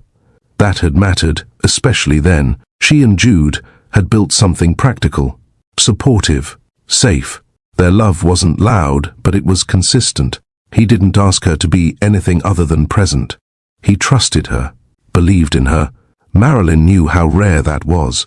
And yet, standing at the estate, watching Patrick exist in the same space she now shared with Jude, she felt the difference clearly. Stability soothed, passion unsettled. And she had learned, painfully, that unsettled things could destroy entire lives. Marilyn's fear wasn't of choosing wrong. It was of choosing the same way twice. She remembered who she had been 6 years ago, uncertain, pulled by feelings she didn't know how to manage, convinced that intensity meant truth. She remembered how quickly things had deepened, how close she'd come to letting momentum decide for her. She remembered leaving, not because she didn't care, because she cared too much and didn't trust herself to stop. Standing here now, with time between them and responsibility anchoring her feet, Marilyn felt the old pull again. Familiar, dangerous. I won't do this again, she told herself. I won't become that woman twice. The truth pressed at the edges of her thoughts. It surfaced when Patrick mentioned timing. when he spoke of silence like a wound, when Rose asked questions that carried more weight than a child should have known to ask. "Why do you look sad sometimes?" Rose had asked her that afternoon. Marilyn had smiled and said, "I'm not sad," but she had been, not because of what was happening, because of what hadn't been said.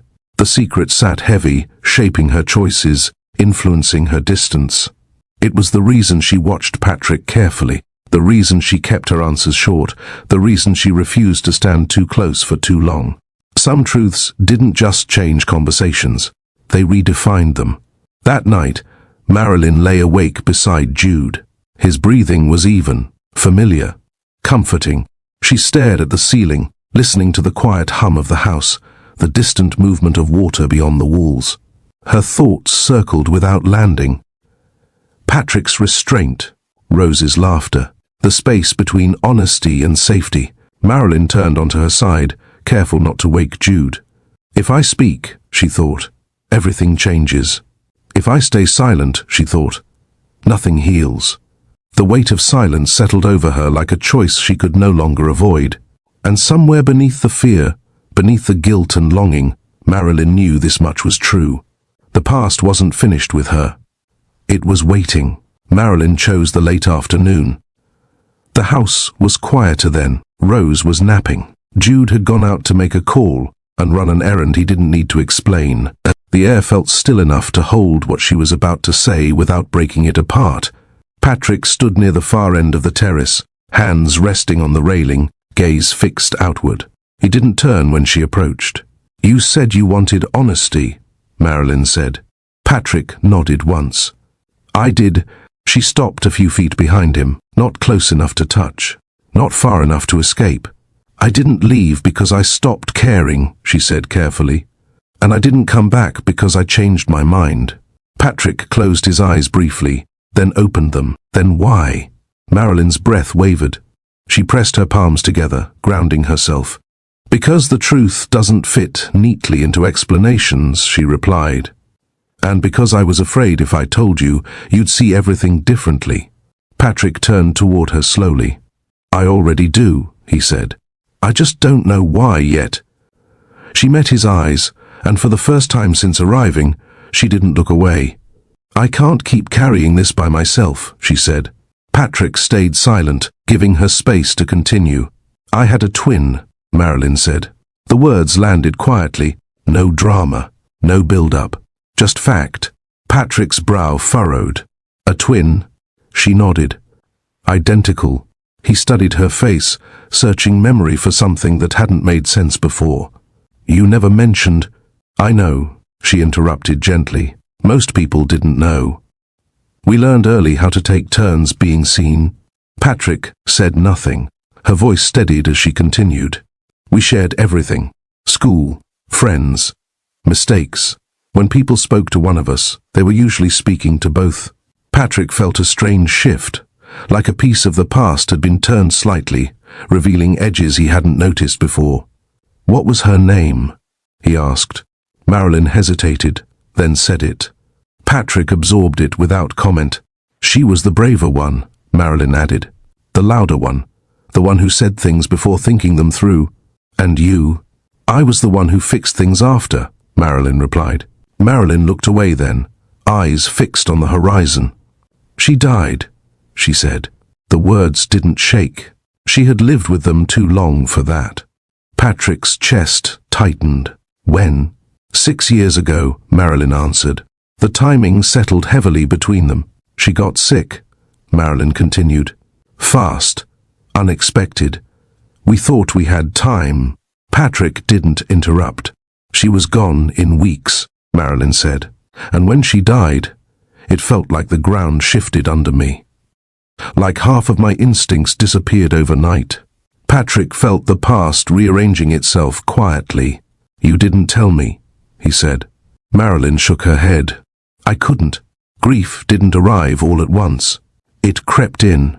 Marilyn described it slowly, how she woke each morning expecting to hear her sister's voice, how she reached for her phone to share thoughts that had nowhere to go, how silence began to feel louder than sound. "I didn't know who I was without her," Marilyn said. Every decision felt wrong.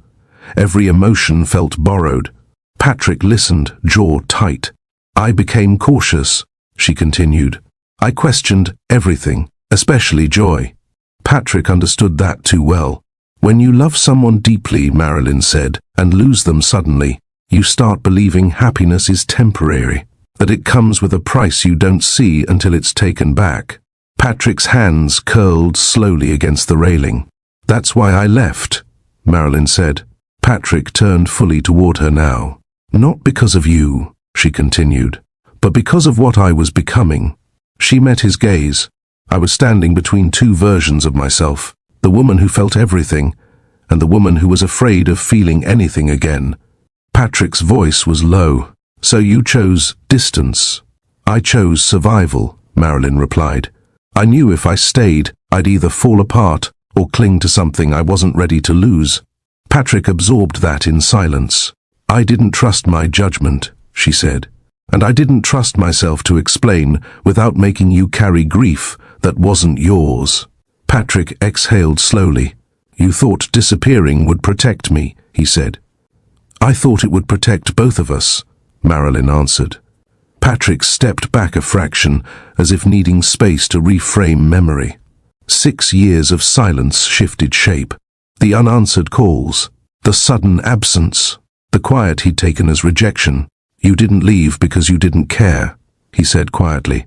No, Marilyn replied. I left because I cared too much and didn't know how to live with loss and love at the same time. Patrick closed his eyes briefly. When he opened them, something had changed. Not relief. Understanding. I thought you chose to forget me, he said. Marilyn shook her head. I chose not to trust myself. Patrick nodded slowly, the truth settling in. Nothing felt the same after that. Not the glances, not the restraint, not the silence. Patrick looked at Marilyn as if seeing her clearly for the first time, not as the woman who disappeared, but as the woman who carried grief quietly and survived it. I misread everything, he said. You read what I showed you, Marilyn replied. I just didn't show you the whole truth. Patrick leaned against the railing, breath steady but heavy. And now? He asked. Marilyn met his eyes. Now you know I didn't leave because of you. Patrick nodded. The past rearranged itself again, not erased, not softened, but understood. And in that understanding, something fragile but real took shape. Not resolution, not forgiveness, but clarity. Patrick made the decision before he said anything. That was how he knew it was real. There was no dramatic moment, no final look meant to linger longer than the rest, no declaration framed like sacrifice. The choice settled quietly, firmly, the way decisions used to, before Marilyn, before memory complicated intention. He changed his routines first. Breakfast came earlier. Meetings stretched longer. Dinners were scheduled off-site.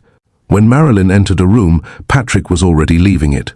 When she lingered in a doorway, he chose another path. Not avoidance, distance. Marilyn noticed on the second day. She felt it in the way he greeted her. Polite, steady, nothing extra. In the way his eyes met hers briefly and moved on, as if discipline had reclaimed ground it once surrendered. She caught him on the terrace that afternoon. Patrick, she said.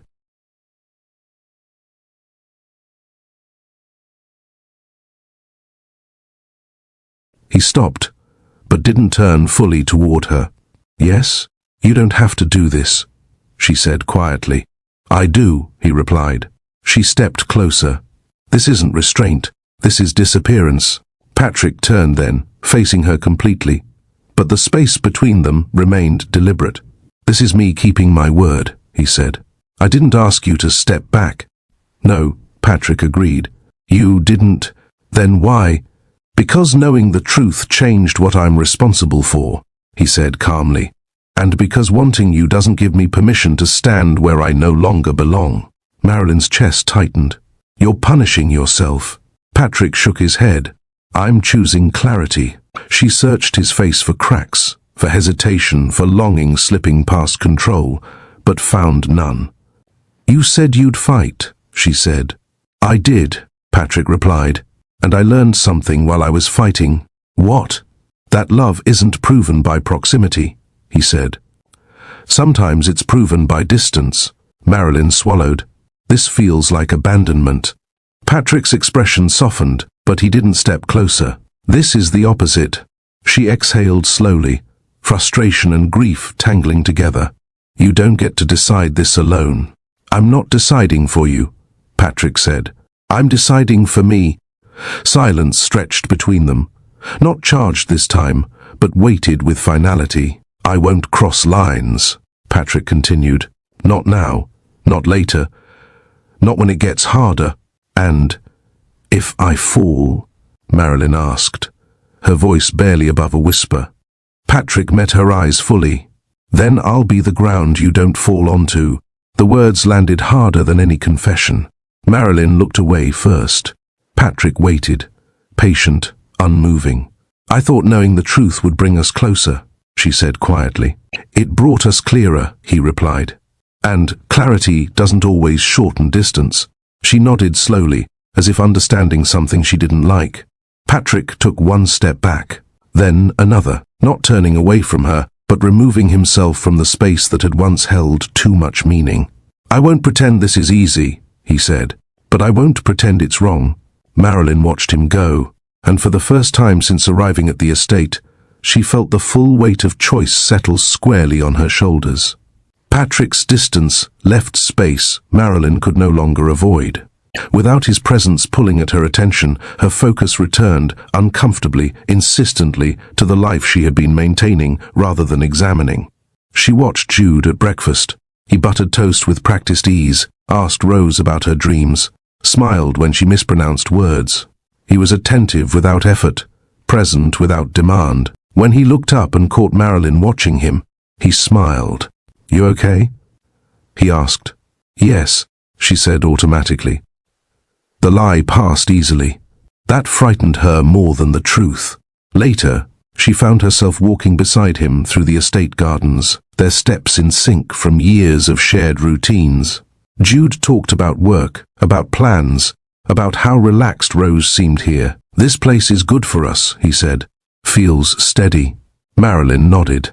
It does, and that was the problem. Steady had been the reason she chose this life, the reason she stayed. The reason she believed love could be built slowly, carefully, without risking collapse. But standing there, she realized something she hadn't allowed herself to name before. She had chosen safety, not because it lacked love, but because it limited loss. That understanding didn't diminish what she had with Jude. It complicated it. That evening, as Jude tucked Rose into bed, Marilyn watched from the doorway. He read slowly, adjusting his voice when Rose frowned, answering her questions with patience. Daddy, Rose said, half asleep, will you be here in the morning? Always, Jude replied. Marilyn's chest tightened. She stepped back quietly, retreating down the hallway before guilt could turn into paralysis. In the quiet of the sitting room, Marilyn sank onto the couch and let the weight settle. She had built this marriage on promises she could keep. Respect, reliability, care. But she had never asked herself if she had built it on truth. Not because Jude didn't deserve it, but because she had been afraid of discovering what truth might demand. Later, Jude joined her, sitting close but not crowding her. You've been quiet, he said. I've had a lot on my mind, Marilyn replied. He nodded. You want to talk? She hesitated, then shook her head. Not yet. Jude accepted that without pressure. I'm here when you're ready, he said. Marilyn nodded, eyes fixed on the window. She realized then that her marriage had given her permission to be silent, and that silence, once protective, now felt like something she needed to confront. Patrick's distance had forced the question she couldn't avoid any longer.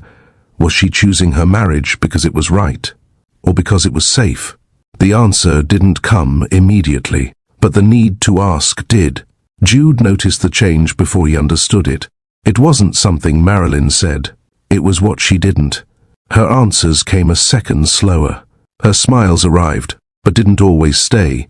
When he reached for her hand, she took it, but her grip felt lighter, as if part of her was already elsewhere, trying not to be. They sat together on the terrace one evening, the air cooling as the day faded.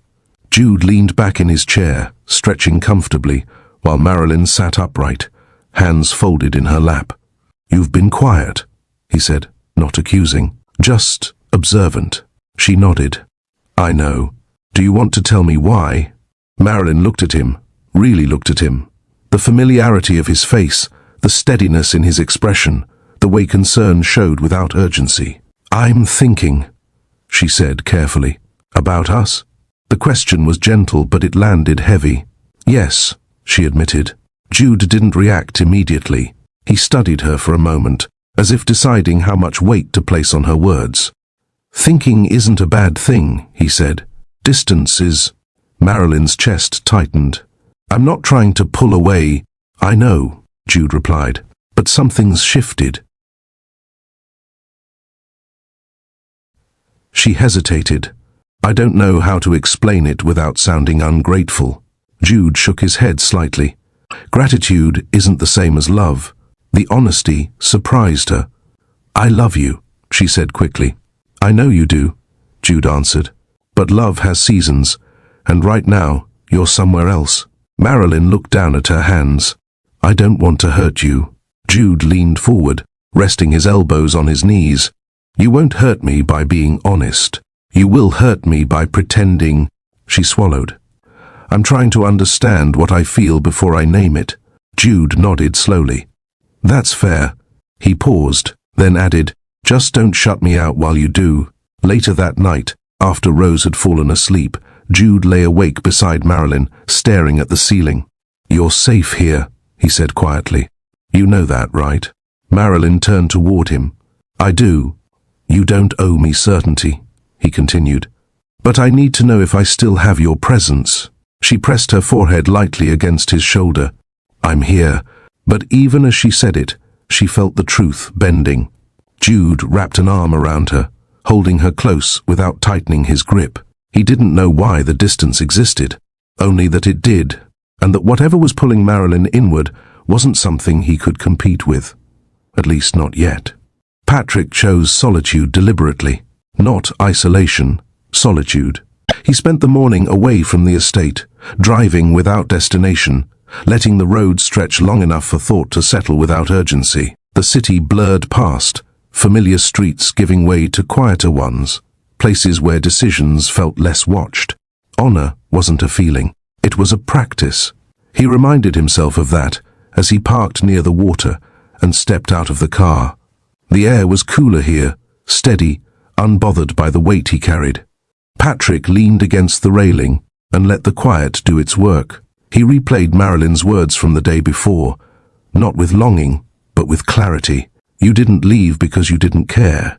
You left because you didn't know how to live with loss and love at the same time." Understanding didn't grant permission. It deepened responsibility. Patrick had spent most of his life believing discipline meant mastery, over markets, over time, over himself. But this was different. This wasn't about control. It was about choosing the harder good over the easier want. When he returned to the estate later that afternoon, he avoided familiar paths, not to punish himself, not to make a point, but to remove temptation from proximity. In the hallway, he passed Jude. "Hey," Jude said, stopping. "You been out?" "Yes," Patrick replied. "Needed air." Jude nodded.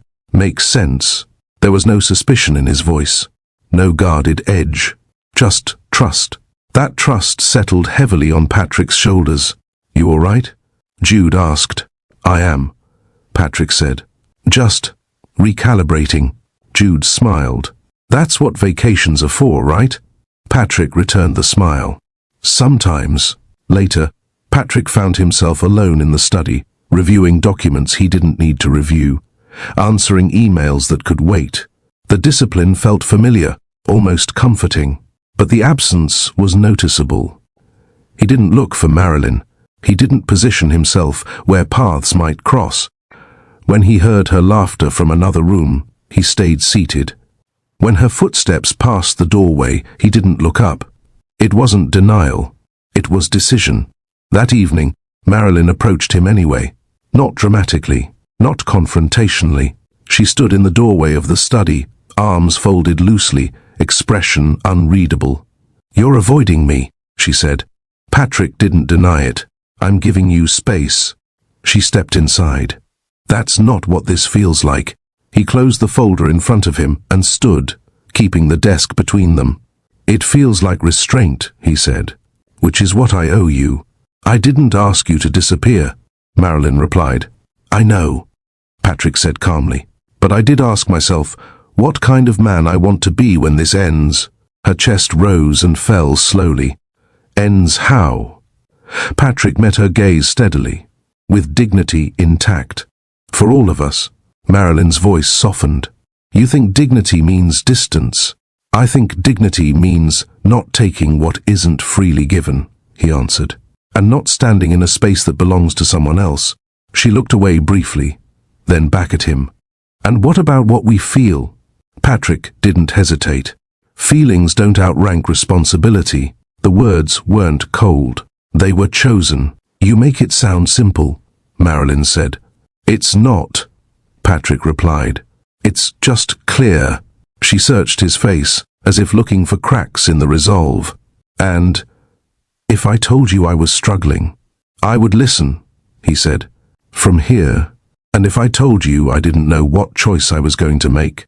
Patrick's jaw tightened briefly, then relaxed. "Then I'd respect that it's yours to make." Marilyn took a slow breath. "You're really stepping back?" "Yes." "For good?" Patrick paused, not because he doubted the answer, but because he honored the weight of it.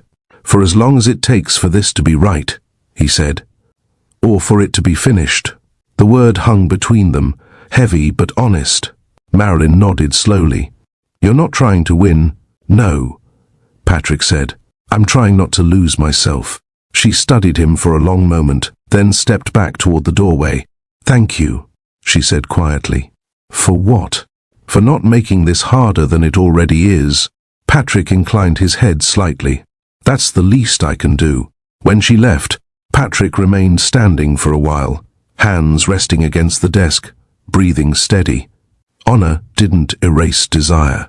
It outlasted it.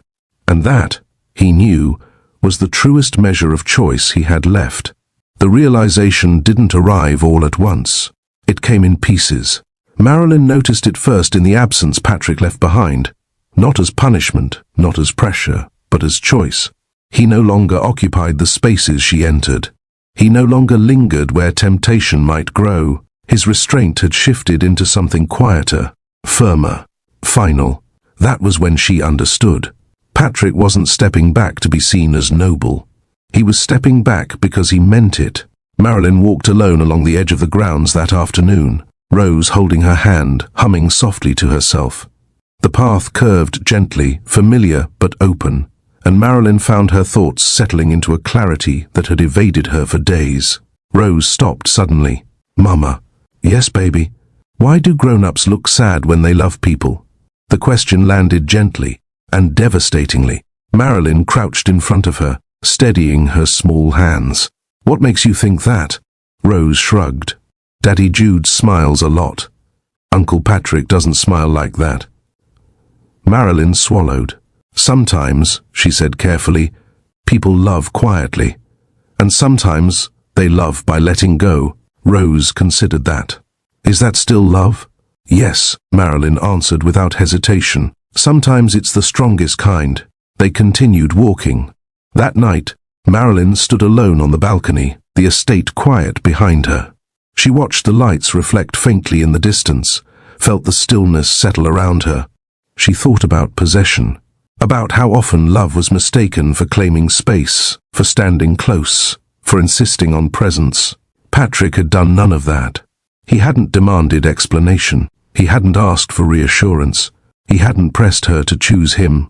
Instead, he had chosen himself, with integrity, and in doing so, he had returned the choice to her.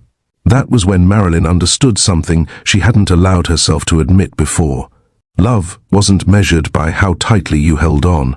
It was measured by how much freedom you allowed. She thought of Jude, his steadiness, his trust, the way he offered presence without surveillance. She thought of Patrick, his restraint, his clarity, the way he stepped away without bitterness. Two forms of love, different, neither wrong. Marilyn pressed a hand to her chest, feeling the truth settle in a way that didn't demand immediate action, but did demand honesty. She had spent years believing that choosing stability meant rejecting desire entirely. Now she understood that desire didn't disappear just because it wasn't chosen, and that love, real love, didn't compete. It respected.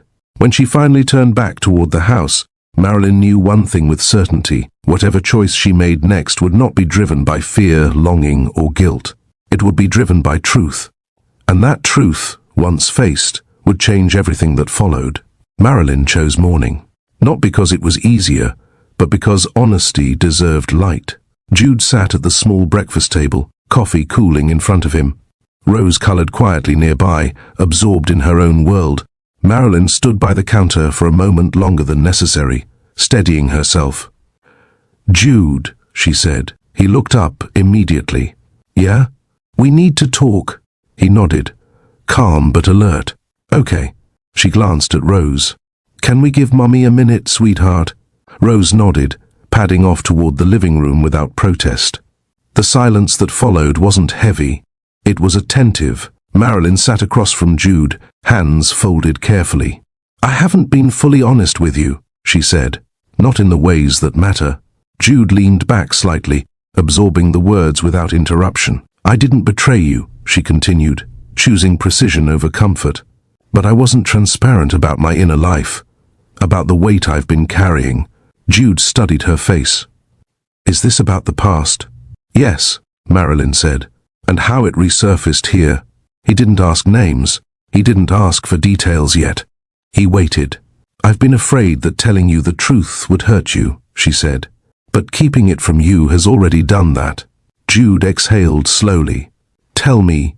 She did. Not dramatically, not defensively. She spoke about grief, about fear, about how silence became a habit she mistook for protection. She spoke about how understanding arrived late, but not too late to matter. When she finished, Jude sat quietly for a long moment. "Thank you for trusting me with this," he said. Marilyn's eyes filled, not with relief, but with respect. "I don't want to live on half-truths," she said. "Not with you, not with myself." Jude nodded. "Neither do I." Boundaries weren't drawn with anger. They were drawn with clarity. That afternoon, Marilyn found Patrick in the study, reviewing papers he didn't need to review. He stood when she entered, respectful, composed. "I came to say something," she said. "I'm listening," Patrick replied. She didn't move closer. He didn't invite it. "I spoke to Jude," Marilyn said. Patrick's expression remained steady. "I'm glad." "I told him the truth," she continued. "Not pieces, not edited versions." Patrick nodded once. "That matters." "It does," Marilyn said. "And because it does, I need to say this clearly." She met his eyes. "I won't live between doors anymore." Patrick accepted the words without protest. "Thank you for saying it plainly," he replied. She hesitated, then added, "Your distance helped me do this." Patrick inclined his head slightly. "That was the intention." "I don't want confusion to follow us," Marilyn said. "I want peace to follow us." Patrick's voice was calm. "Then we keep the boundary intact." They stood in silence for a moment. No ache, no pull, no regret. Just mutual respect. Truth didn't simplify everything. It clarified it. Marilyn noticed the difference immediately. Conversations felt cleaner. Her breath felt steadier. When she laughed, it didn't echo with something unsaid. That evening, she sat with Jude on the terrace, the sky softening as the day faded. "I'm choosing truth," she said, "even when it's uncomfortable." Jude nodded. "That's the only choice that lasts." She took his hand, fully present, fully aware. "I won't promise perfection," she said. "But I promise transparency." Jude squeezed her hand gently. "That's all I've ever wanted." For the first time in a long while, Marilyn felt aligned, inside and out. No divided loyalties. No secret rooms. No quiet negotiations with herself. Just choice. Patrick returned to the pool at dawn. Not to relive anything, but to close it properly. He stood where words had once pressed against restraint, and felt none of the old urgency return. The water moved steadily, unconcerned with promises people whispered to it. Forever, Patrick said quietly, to himself. He understood it differently now. Forever wasn't possession. It wasn't proximity. It wasn't insisting on outcomes. Forever was choosing to do right when doing so cost you what you wanted most. He left the pool without looking back. Later that day, Patrick met Jude near the front of the house. "Thanks for trusting me with your family," Jude said. Patrick nodded. "You didn't have to." "Maybe," Jude replied. "But you honored it." Patrick held the man's gaze. That was always the line. They shook hands, not as rivals, not as placeholders, but as men who understood responsibility. The estate quieted. Suitcases were packed. Goodbyes were exchanged without tension or performance. Rose hugged Patrick before leaving, handing him the smooth white shell. "So, you don't forget," she said. Patrick smiled. "I won't." When the car pulled away, Marilyn looked back once, then forward. The past didn't call after her. It rested. Patrick watched from a distance, hands at his sides, heart steady. Nothing had been taken from him. Something had been refined. If this story reminded you that love without honesty destroys everything, like, share, and subscribe to Mr. Resin Stories. If this story reminded you that love without honesty destroys everything, like, share, and subscribe to Mr. Resin Stories.